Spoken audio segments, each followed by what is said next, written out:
이게 또 결정적으로 문제가 뭐냐면 유동화 증권이 문제가 있다라는 거예요. 자, 한국은행 관계자는 PF 대출 채권을 가지고 자산 유동화 기업 어음을 발행했는데 보통 이걸 증권사들이 보통 보증을 한다고 그래요. 근데 여기서 가장 먼저 부실이 발생할 수 있다고 그래요. 이게 항상 유동화 증권이라는 것은 2008년 그 금융위기에서 그랬듯이 이걸 막 돌리다 보면 이게 다른 데하고 다른 채권하고 다른 상품하고 섞여가지고 부실이 어디서 터질지 모르는 거야. 그렇잖아요. 이 유동화 증권을 또 다른 투자은행에서 또 사가지고 그걸 또 돌려서 팔았을 거 아니야. 그렇게 해서 터졌던 게 서브프라임이었잖아요. 어떤 일이 벌어질지 모른다는 거야. 이렇게 돌려버리니까.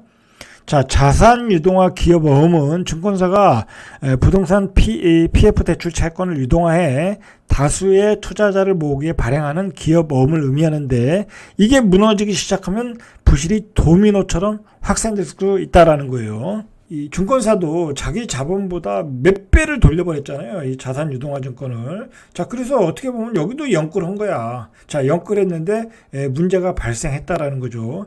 자, 유동화 증권 잔액이 한 50조 8,711억 정도, 1년 7개월 만에 13조 2,771억 증가했다.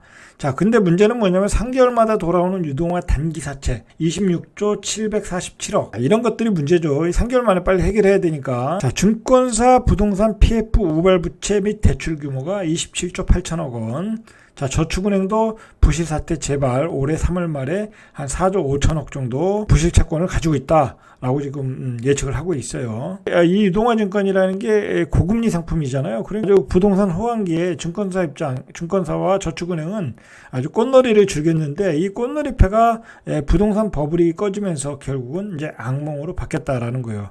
이게 2008년 금융위기 때하고 똑같아요. 거기서도 미국의 부동산 버블이 터지면서 금융사들이 부도가 나면서 서브프라임 모기지 사태가 일어났잖아요. 우리도 역시 엄청나게 집값이 오르면서 많은 그 부동산 상품을 개발해서 PF를 가지고 많은 그 부동산 상품을 팔다가 결국은 버블이 터지면서 미분양 나면서 이런 사태를 맞이하게 된 거예요. 결국은 지난 몇 년간 부동산 호황기로 증권사들은 부동산 PF 산업을 공격적으로 확대했고 이 PF 산업은 증권사의 수익을 견인하는 데 효자 노릇을 지금까지는 해왔다. 그러나 지금은 악몽이 되었다라는 거죠. 자, 이 사건의 계기가 된 건 레고랜드 사태지만 결국은 언젠간 터질 사태였다라는 거죠. 통상 단기 유동화 증권은 상환 기간이 되면 새로운 채권을 발행해서 상환 기간을 연장을 하는 거예요. 그렇지 않겠습니까? 그걸 몇 년씩 가져가고 그러는 건 아닌가. 레고랜드 사태가 불거지면서 금리를 높게 제시해도 프로젝트 파이낸싱 채권을 외면하는 현상이 발생하고 있다.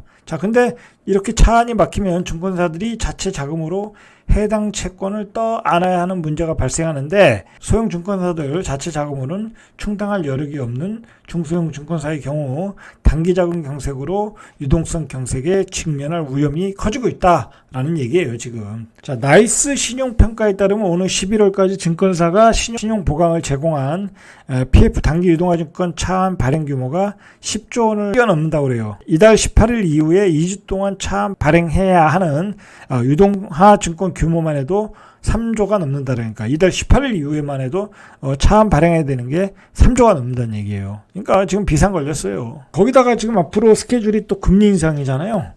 다음 달에 한국은행이 이제 빅스텝을 해야 되잖아요. 자, 그렇게 되면 PF 대출을 둘러싼 우려는 더 커진다. 하느니 금리를 올려서 부동산 개발 수익성이 나빠지면 당연히 이제 금리를 올리면 미분양이 더 안 될 거 아니에요. 그러면 시장이 침체가 되고 집값이 하락하고 미분양이 늘어서 대출금 회수도 더 어렵다. 그러니까 이건 시간이 지나면 지날수록 상황은 더 악화된다라고 보셔야 돼요. 그래서 퍼펙트 스톰 상황으로 가는 거예요. 자, 지금 그 투자은행 업계 관계자는 자금 중개 쪽에서 옛날에 그 주가 연계증권 그때 마진콜 사태가 있었죠. 몇 년 전에. 그때도 상당히 힘들었거든요. 근데 그때보다 지금이 더 힘들다고 그래요. 이게 문제가 뭐냐면은 이제 자금 경색이잖아요. 지금 벌써 연 7%를 뚫었다고 그래요. 주담대 금리가 상단을 뚫었다고 그래요.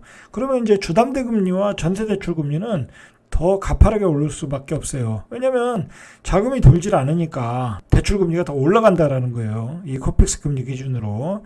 자, 그래서 연말 8%까지 오를 수 있고 내년 가면 10%도 나올 수 있다라는 거예요. 주담대 금리가 8% 오르면 지금도 한 2배 이상 올랐잖아요. 그러니까 내년 되면 3배 이상 더 오른다는 거야. 그러면 대출하는 사람들은 집을 가지고 있을 수가 없어요. 결국은 이 부동산이 경착륙할 가능성이 높다는 얘기예요. 이 부동산 PF의 부실 사태는, 이 사건이 레고랜드에서 시작됐지만 결국은 이게 결정적인 게 뭐냐면 이 둔촌주공 PF 실패가 커요. 둔촌주공 오면 뭐 서로가 분양을 받으려고 하는 아파트인데도 불구하고, 뭐 완판이 예상되는 아파트인데도 불구하고 PF가 실패했다라는 거. 그러면 이 둔촌주공만 못한 사업성을 가진 사업장들은 PF 대출이 안 된다라는 거야. 완전히 비상 걸렸죠. 자, 이렇게 해서 문제가 커지고 있다라는 거예요. 그런데다 올해 4분기 전국 분양 예정 단지가 15만 7,300가구, 지난해 같은 기간 대비 20% 이상 늘고 있어요. 분양은 오히려 늘고 있어. 특히 그 10대 건설사들이 공급하는 1,000가구 이상 대단위 단지도 전체 물량의 40%가 넘는 6만 7,000가구.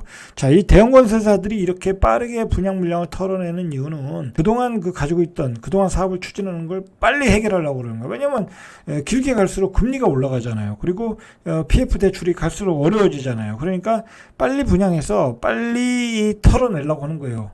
그리고 물가도 계속 오르고 분양 물량도 결국은 줄어들지 않아요. 계속 늘어난다는 얘기예요. 자, 이렇게 봤듯이 부동산 PF 부실 사태는 결국은 주담보금리를 올리고 분양 시장에 많은 물량을 공급하게 되는 그런 흐름으로 이어질 수 있다 라고 보시면 되고, 연말에 또 금리 인상이 되면 내년의 상황은 더 악화될 수 있다. 자, 그렇게 보시면 될 것 같아요. 자, 이상 절대값TV의 명품 PD 한 PD였습니다.